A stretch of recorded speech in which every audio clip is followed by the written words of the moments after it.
To my relationship with Ms. Verschuren, I first met her in 2017 or 2018 as part of the department's outreach on clean tech. She was a member of the CEO Clean Tech Sector Table, to which I acted as secretary. Our relationship was solely a professional one.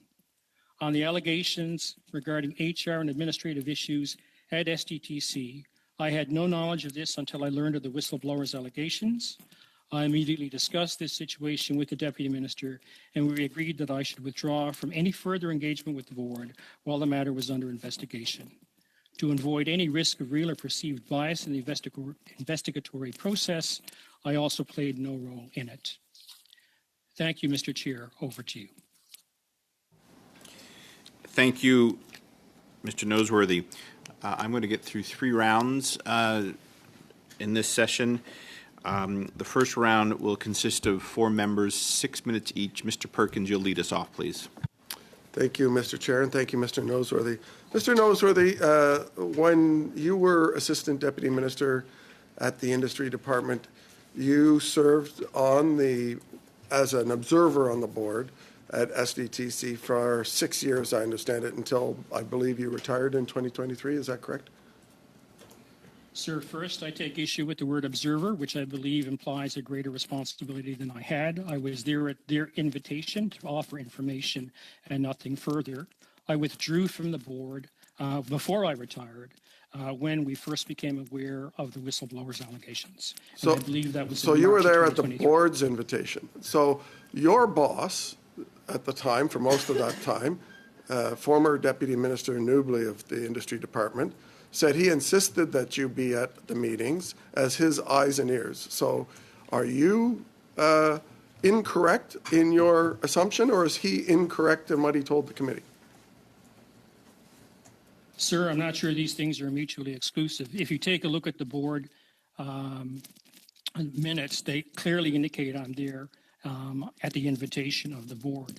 I will take it that your immediate boss, the Deputy Minister, had the correct framing of what your role was, to be his eyes and ears, because he said not all deputy ministers agreed with that approach with agencies and boards, but he insisted on that in the ones that I said. So, since you were there to be his eyes and ears on what was going on, you must have had regular meetings with him about what was going on. Mr. Chair, I spoke regularly to both Deputy Minister Newbley and Deputy Minister Kennedy when I was in my position. We carried discussion over a wide range of issues. SDTC would certainly come up when there was a matter of specific concern. With respect to Mr. Newbley, our key concerns were around the issues related to the implementation of the management action plan that came out of the evaluation of that organization in either 2017 or 2018, how to better see the organization integrate into policy on the federal side. And then being the eyes and ears of your deputy minister in the Liberal Green Slush Fund, did you ever read the SDTC Act? Yes, of course, sir, I did. So then you with the clause on page 9 of the Act, on directors not to profit. It says, except as provided under subsection 1, no director shall profit or gain any income or acquire any property from the foundation or its activities. Yet we know that the Auditor General has found that 9 directors, for a total of 82% of the transactions, were conflicted when money was voted to companies they had, representing $330 million in that alone. And then, of course, there's the $59 million that the Auditor General found that they voted for companies, some of which were their own, totally outside the contribution agreements which you referenced. So I would like to know, since you read the Act and since you saw them voting for each other's companies, did you ever raise that with the Deputy Minister?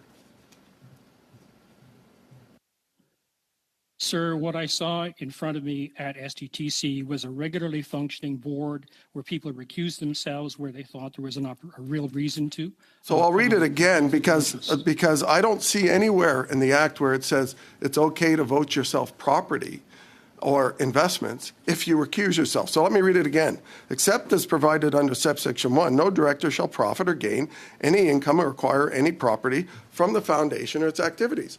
When tens of millions of dollars were going to directors' funds, André-Lise Matteau, who you watched, vote $10.7 million by her own admission, and I'm not sure what was a level of conflict that would worry you, but 10.7 million to her own companies, the number's actually higher. When you saw Steve Kuchar, when you saw Gary Ouimet vote money for their own companies and have fellow directors vote them, total of $300 million, and you were sitting there 82% of the time. They began each meeting by outlining which director and which project was conflicted. You know, my friend here, his project's up, so he's conflicted, and my director here, so he'll just get out and recuse himself. And you sat in those meetings 82% of the time when things were happening, and you never reported that to your boss? Sir, I had no way of independently assessing conflicts of interest by the board, specifically with the interpretation that you are applying to the Act. I am not a lawyer. Interpretation, I'll do it again, except as provided under subsection 1. That's not very complicated. No director shall profit or gain any income or acquire any property. That's not tough. You don't have to be a lawyer. Even a bureaucrat could figure out that that means you cannot vote for your own companies to receive money from the board you're on. It's against the Act. You, sir, were responsible for being the eyes and ears of the deputy in that meeting. And I just don't believe that you never told them that these things were going on. Like, who are you covering up for? Mr. Chair, I had very limited information upon which to look at issues of conflict of interest. Said this director has a conflict, and then that director gets the money, and then the next director gets the money, and you're sitting in the meeting. What? That's not information to report back? I had no way to independently assess, Mr. Chair. I had no way to independently assess, Mr. Chair, what holdings individual board members had, or who in fact... And voted themselves. It didn't need to be independent. It was right before you. Thank Were you. you even listening? Thank you, Mr. Perkins. Mr. Cooper, you'll lead this round off. You have 5 minutes, please. Thank you, Mr. Chair. Mr. Noseworthy, you were ISED's eyes and ears at the SDTC board, attending each and every board meeting in which there were 186 conflicts of interest involving board members. The Auditor General identified 90 instances in which the conflict of interest policy was not complied with. There were multiple real conflicts of interest, including tens of millions of dollars that were funneled from SDTC to companies in which board members had interests. And your excuse for supposedly saying nothing, doing nothing, and reporting nothing back is that you had no independent way of assessing conflicts of interest. Really? How can you assert that when the evidence was right in front of you? The fiduciary responsibility on conflict of interest rests with the member of the board. It is the responsibility of the Mr. organization Noseworthy, to ensure... you made the statement that you had no independent way of assessing conflicts of interest, and I put it to you that that is false. The evidence was right in front of you, wasn't it? Because, Mr. Noseworthy, this committee has heard plenty of evidence about the fact that weeks before each board meeting, an agenda was sent out. Board members were invited to identify which projects they had conflicts of interest in, and at the beginning of the meeting, the secretary would read out which projects involving which directors conflicts of interest existed. So again, the evidence was right in front of you. And you said nothing, you did nothing, you covered it up. Is that what you're saying? Mr. Chair, I only saw the materials that were circulated for... Yeah, and the materials provided, certain members had conflicts of interest. And it was said at the beginning of the meeting. So what are you talking about that you had no independent way of assessing? You're just making it up. They declared it. You're making it up to cover your butt. Mr. Chair, when people declared conflict of interest and it was raised at the beginning of the meeting, my experience was that they recused themselves and they were not part of the discussion on the project. So they left the room. Did they leave the room? Because recusing oneself is not sufficient, but even if they did leave the room, that's not acceptable either, is it?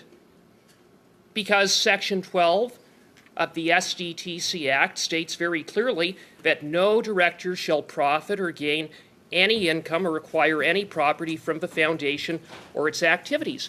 One such board member, the good friend of the Environment Minister, Andre Lise-Matteau, admitted before this committee that $10.4 million was funneled from SDTC into companies that she had interest in. That is a complete violation of the SDTC Act. Yes, she declared the conflict. Yes, she left the room. You were at each of those meetings. Why didn't you report these blatant violations of the SDTC Act? You were aware of the Act. You admitted you were aware of the Act. Why didn't you report $10.4 million funneled into her companies improperly and illegally? Mr. Chair, my experience again, sorry, there seems to have been some feedback. Mr. Chair, my experience was that people recused themselves, and my assumption was by recusing themselves and following normal board procedures, they would have been in compliance with the What part of Section 12.2, no director shall profit or gain any income or acquire any property, do you not understand?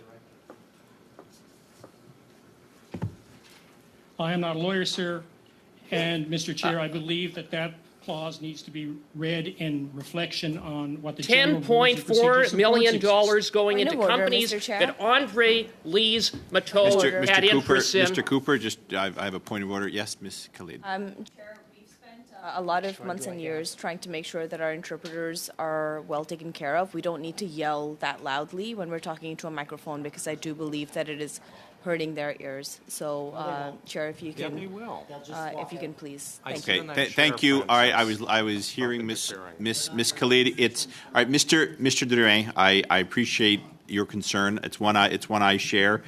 Mr. Cooper, you have about 40 seconds left, and I would urge you just to be aware of the interpreters. I see where you're going, and I know that committee members share your concerns, but if you could just keep that in mind, you have 40 seconds, please. Well, Mr. Noseworthy, what were you doing at each of these meetings? Eating chicken fingers? I mean, what were you doing? Mr. Chair, as I've now indicated multiple times, I saw my role there as around policy coordination and providing board members with advice that they might find useful in policy coordination and ultimately making decisions around the organization. Thank you very much. Up next is Mr. McCauley for 5 minutes, please. Thanks, Chair. Mr. Noseworthy, how long did you work with Mr. Nobley when he was Deputy Minister? I began work with Mr. Nobley in 2016. Just a simple answer, please. How many years, please? Yeah, I'm just trying to work it out in my head, sir. My apologies. I believe about 5 years. 4 or 5 years. So let me ask you, he stated that you met often and that he was your eyes and ears on the board. Did you bring up the issue of the conflicts with him at all? You obviously worked together a long time. You met many times together. The whole public service operates under the basic and the guiding principle of risk aversion and CYA, and you know what the A stands for, basically cover your backside. So did you bring this up, these conflict issues, with the Deputy Minister? Mr. Chair, if conflict issues had become apparent to me or were made apparent to me by SDTC, I would have immediately raised them with the Deputy Minister. So you didn't raise anything. Now, I'm going to ask, we had Ms. Colbeck, who's the Vice President, with us on Monday. She, like you, like Mr. Nobley and everyone else, seems to been completely, like Tommy, rock opera, blind, deaf, and dumb to the conflicts of interest, stating, accepting no accountability or responsibility. But she did state that conflicts were minuted from the board meetings that you were at. and yet you seem to be saying that there were no conflicts that you were aware of. Could you explain that to us, please? Yeah, my understanding is that when a conflict Your understanding, I'm asking a simple question. The Vice President, Ms. Colbeck, stated the conflicts were minuted at the meeting you were at. You were at all the meetings. She stated the conflicts were minuted. So you were at this meeting, so conflicts were discussed. What did you do with those conflicts? When I became aware of the conflicts that were minuted and they were dealt with in due process, I saw no need to bring them further. It was a matter within the purview of the organization and its conflict of interest. You talked about your role being ensuring the administration of the contribution agreement. Article 20.03 of the contribution agreement states very clearly that conflicts of interest or perceived conflicts of interest have to be reported to the Minister of Industry. So you're aware of these conflicts. You were there to administer the oversight of the contribution agreements. Did you report these conflicts, as you were required to in the contribution agreement, Article 20.03, did you report these to the Minister? Mr. Chair, my understanding of the I'm not asking your understanding. I'm asking, did you do your job? You stated you were there for the administration of the contribution agreement. The contribution agreement states very clearly conflicts of interest have to be reported to the Minister. Did you? By the organization, sir. By the organization. Right, so you thought, oh, it's someone else's job. Even though you stated you were there to ensure the administration of the contribution agreement. But that's not your job. You knew about the conflict, but it's not your job. I saw my responsibility as I have stated here. If I had seen any deviation from conflict of interest obligations, as I've indicated, I would have reported them. I saw it as the obligation on the organization to report to the Minister because that's what the contribution agreement It's his job to do it. $400 million, taxpayers' money, but it's someone else's job to do it, and you were aware of it, but it's someone else's job. We had I mentioned before to Ms. Colbeck, we had a low-level or lower-level person in the public service brave enough to be a whistleblower and come forward to you as well. But you didn't have that bravery, and you didn't see it as your job for oversight, even though you stated earlier today that part of your role was to ensure the administration of the contribution agreement. But I guess not necessarily. Mr. Chair, the whistleblower never came to me. I'm not aware of the work of the whistleblower, and I never spoke to that person. I think it was your role as an ADM who does have fiduciary duties under the Financial Administration Act to act on this. You just thought it was someone else's job. Like who should have done that then? As I've indicated, I saw the responsibility on reporting conflicts. Mr. McCauley, you're out of time, but why don't that's a pertinent question. Whose job was it? Why don't you answer that, Mr. Noseworthy, and then we'll move on. Yes, as I was saying, that I saw that as an obligation of the organization to report to the Minister consistent with the terms of the contribution agreement. Thank you very much. Mr. Perkins, you'll lead us off for 5, please. Thank you, Mr. Chair. Mr. Noseworthy, you're clearly of a similar age as me, so you will appreciate this analogy. There appears to have been a Roadrunner Acme Anvil dropped on the Coyote on every bloody meeting in this, and you seem to have missed it. I don't quite get it, and on terms of conflicts of interest. But I'm gonna ask you. I have spoken to a number of the past board chairs, and and I've had some interesting conversations, and one of them shared with me as an interesting story, and I'd like to ask you this question based on that conversation. Did you ever ask a sitting chair of SDTC for a job? No. That's not what this chair said to me. I will move on then, because you're aware that doing so would be a breach of the ethics code of the public service. I certainly did not. Okay, I'm going to move on. Let's get back to this issue of former SDTC CEO's testimony on this and on the appointment of Ms. Verschaeren.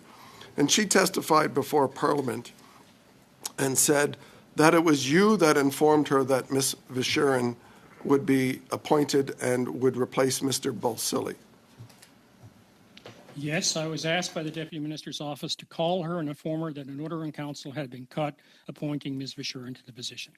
I think this was before that because she expressed her concern, according to her testimony, to you about the conflict of interest, and it took several weeks to get back to her where she testified that then again you confirmed that in spite of the conflicts, she was going to be appointed.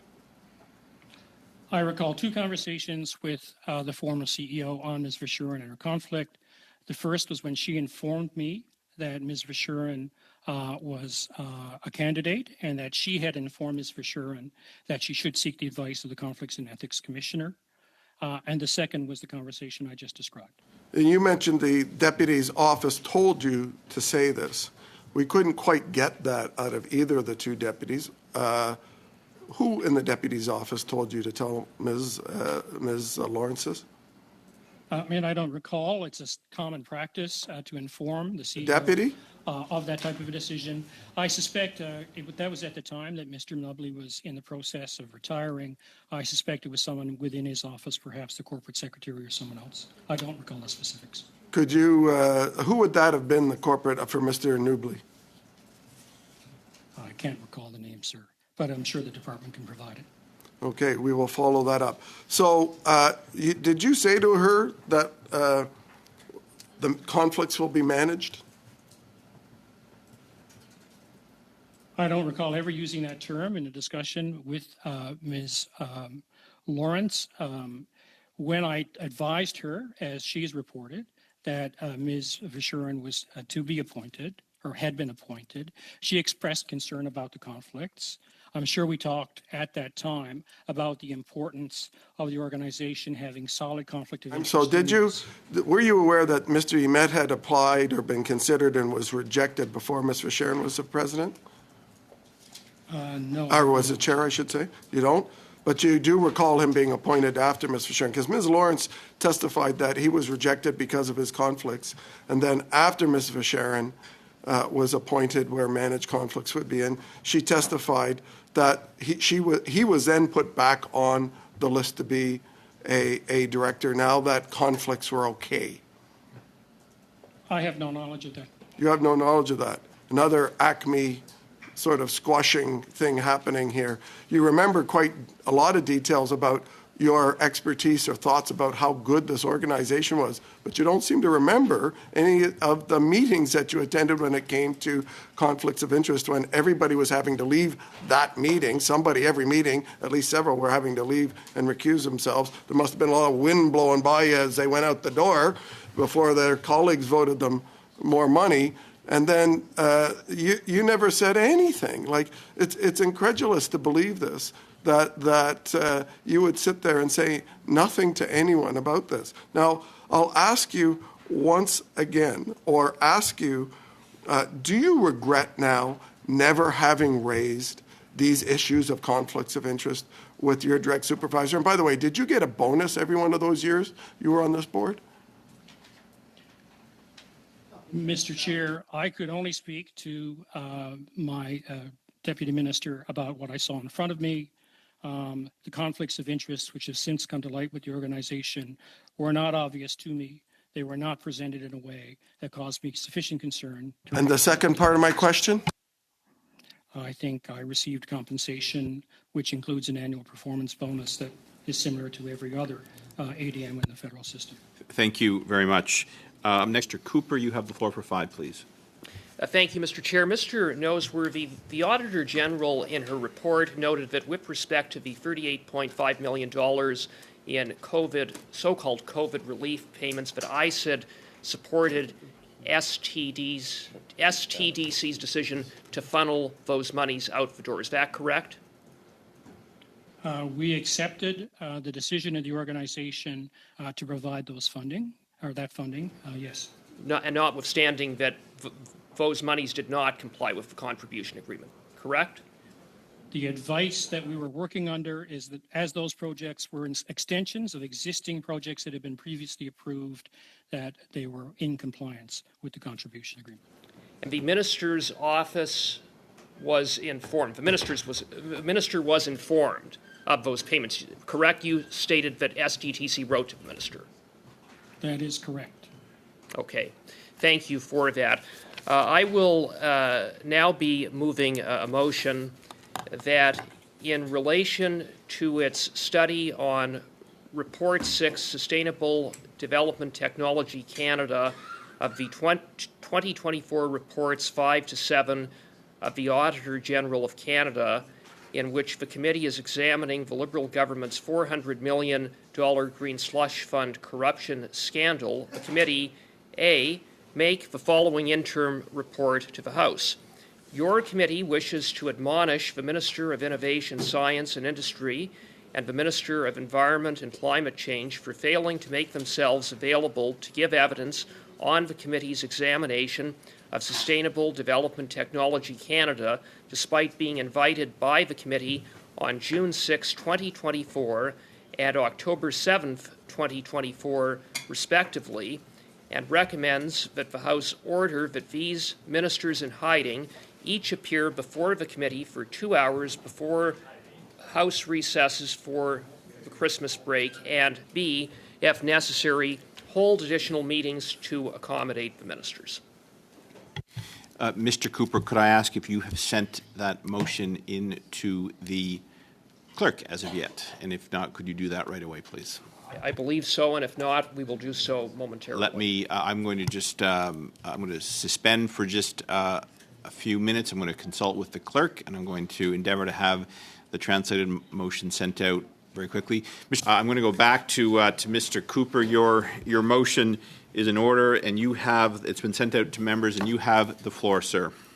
Thank you very much, Mr. Chair. This Liberal Green Slush Fund scandal is massive.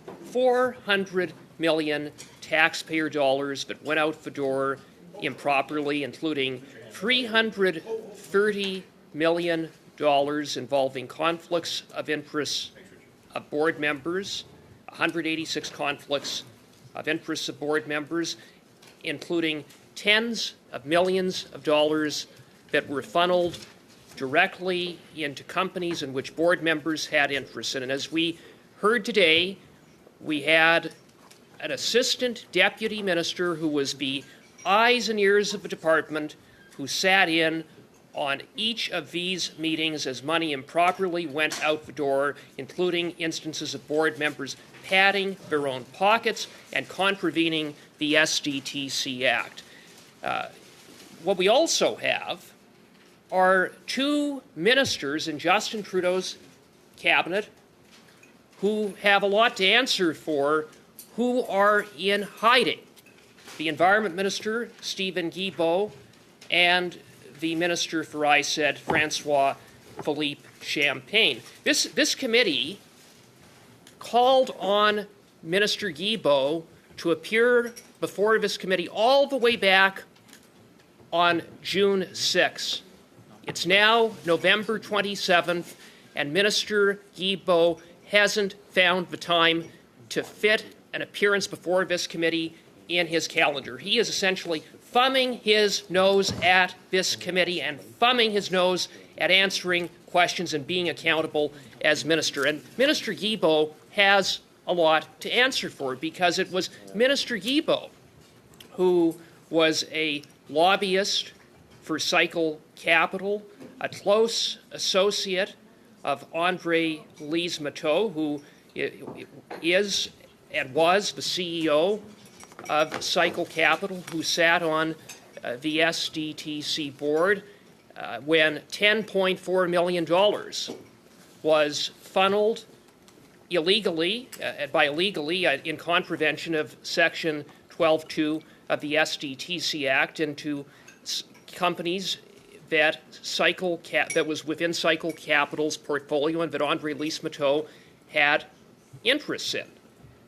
This is a minister who lobbied on behalf of Cycle Capital the Prime Minister's office, including all the way up to the Chief of Staff, 50 times, and Minister Guilbeault is someone who has an interest in Cycle Capital, who may have profited from the monies that improperly went out the door from SDTC into Ms. Mateau's companies that are within Cycle Capital's portfolio.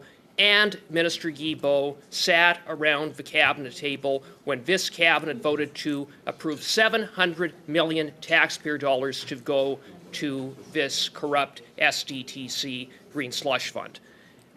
Then there's Minister Champagne. It's been nearly 2 months since this committee invited Minister Champagne to appear before this committee, and Minister Champagne, like Minister Guilbeault, is in hiding. And I got to say, Minister Champagne has an absolute responsibility to appear before this committee, because this Green Slush Fund falls directly under the purview of the minister's department. He is the minister responsible. And it should be noted that many of the conflicts of interest and the corruption that took place at SDTC, which Minister Champagne is responsible for and must answer for by virtue of being minister, did take place directly under Minister Champagne's watch, which provides that he has even more to answer for. It's not just that he inherited this mess in which things occurred before his time. Conflicts of interest, money improperly going out the door, self-dealing and corruption occurred directly under his watch as minister. And Minister Champagne has a lot to answer for in terms of what appear to be his attempts to cover up the corruption, conflicts, and mismanagement at SDTC. Minister Champagne has repeatedly claimed that when he found out about the corruption and self-dealing, that he took action. Well, how convenient, because all of this was happening while he was minister, and he did nothing until the whistleblower was about to go public. And then all of a sudden, when he realized that he had a scandal that was going to go public, then suddenly Minister Champagne took an interest in the matter. We know that RCGT was retained to undertake an independent fact-finding investigation. According to the whistleblower, an interim report was prepared as far back as May of 2023, RCGT having been retained in March of 2023. And according to the whistleblower, much of what was in the interim RCGT report was damning and was contained in that report that ultimately has been confirmed by the Auditor General. And instead of seeing that report be made public, according to the whistleblower, the minister's office interfered in the release of that report. And I quote the whistleblower from his testimony on September 18th, 2024, before this committee, in which he said, with respect to the interim fact-finding report of RCGT, quote, all of this should have led to immediate action, but once those findings reached the Privy Council office and the minister's office, everything changed. The investigation was delayed for another 4 months, allowing SDTC to continue misusing funds and mistreating employees when at this point the federal government had in fact known this was true. That is something that Minister Champagne needs to come to committee and needs to answer questions about. And not only that, according to the whistleblower, between May and when the RCGT report was finally released, Minister Champagne and his office were involved in tampering with and demanding material alterations to the RCGT report to water it down. According to the whistleblower, by late August or early September, there was discussions at ISED to fire the SDTC board and fire the corrupt executives at SDTC.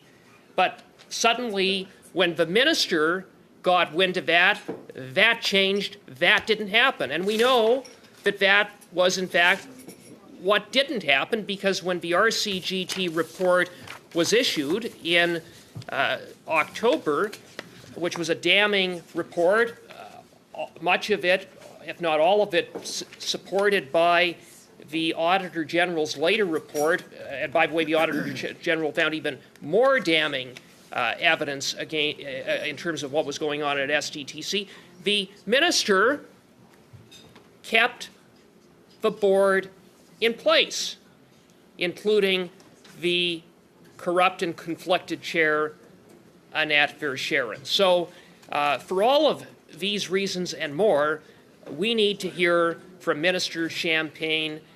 These ministers in this Justin Trudeau government, a government that really is defined by a culture of corruption and a complete lack of transparency, need to be hauled before this committee, and they need to answer questions about what they knew about corruption and mismanagement at SDTC. And I would hope that members would support this motion so that we can hear from these ministers as soon as possible. And it's time that they get out of hiding and come before the committee. Thank you, Mr. Chair. Thank you, Mr. Cooper. I have a motion to adjourn the debate. If the clerk could call the roll call, please, and then, unless I stand to be corrected, we will get back to Mr. Noseworthy and wrap that up. So, clerk, depending on the vote, of course, yes. Pardon Ms. me. Bradford. Yes.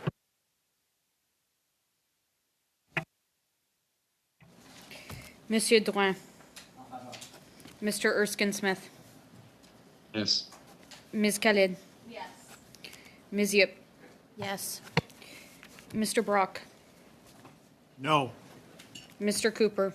No. Mr. McCauley. No. Madame Saint-Clair de Gagny. Oui. Mr. Cannings. Yes. 7 yeas, 3 nays. The debate on the motion is closed. We're going to go back. Mr. Cooper, there's 4 minutes on the clock for your time if you'd like to take that or hand it off to one of your colleagues, and then I will go to Mr. Drouin to close this section down. Mr. Brock, you have the floor for 4 minutes, please. Mr. Noseworthy, I'm extremely disappointed in your responses, because your version of events simply do not add up. You talk about the conflict of interest component, that you weren't in a position to assess it. But the fact of the matter is, the board members declared the conflict of interest. According to your evidence, from time to time, recused themselves. So before I get to the fullness of the question, I want to be satisfied that you understand what recusal means. What do you think that means? Recusal, sir, is that I saw the individuals depart the room and not participate in any further discussion. Right. So the evidence is very, very clear, as revealed in the Auditor General's report, that while you were in attendance at the majority, if not all, of the board meetings, conflicts of interest were declared. Sometimes people had left, but the evidence is clear that those conflicted directors, those liberal conflicted directors, including the hand-picked Liberal chair, Annette Verschuren, voted in favor of lining their own pockets and their companies in your presence. And your fantastical evidence today seems to suggest that you had no moral, ethical, and or legal obligation to report that to the Deputy Minister and ultimately to the Minister. No one, sir, believes that.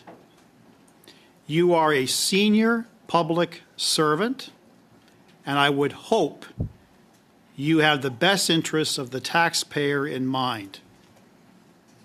This massive scandal has cost the taxpayers well over $400 million.